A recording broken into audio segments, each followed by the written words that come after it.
Hi everyone, so in this video I'm going to be making a lamb tagine. So first up I chopped all my onions and my garlic. I've just crushed about 3 cloves of garlic, and then I've got all my lamb leg pieces. So what I will have is I've just cleaned them and then seasoned them with salt and pepper. So to start first you'll need to saute your sliced onions with your garlic in some oil.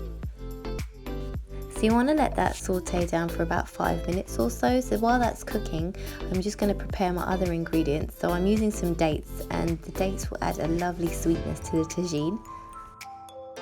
They're sticky, they're sweet, so what I'll do is I'll take the stone out from the middle and then just cut them up into small pieces. I've used about 4 or 5 dates, so it's not too overly sweet.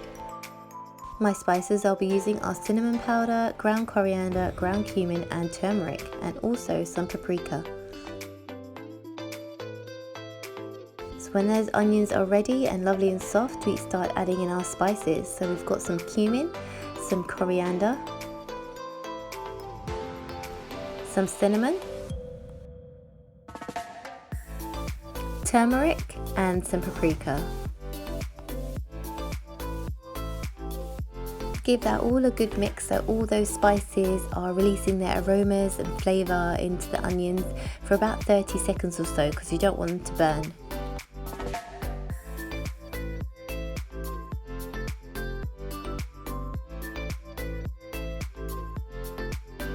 So now we're ready to add in our seasoned lamb, and I've used lamb leg, but you can use lamb shoulder. They're both great cuts to go for stewing dishes. So here you want to crank the heat up high so you can get a lovely caramelization and sear on the lamb pieces. As you can see, beautiful and golden pieces of lamb there. So when that's done, we're ready to add in our next ingredient.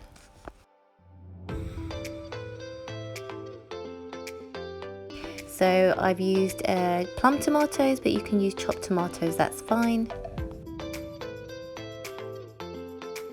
So use a spoon to break up those tomatoes if you are using plum tomatoes, and just kind of mix all the meat and the spices in together. And then next we're going to add in the lovely dates that we've chopped up. And then we're going to add in some stock. I've just added in like a stock cube into the mix. Add some water in there to create the sauce. Now we're going to let it cook low and slow for about 3 hours, and then check in every half an hour or so just to give it a mix to check nothing's sticking on the bottom. And about half an hour before cooking is over, add in your chickpeas and some spinach if you want at the end.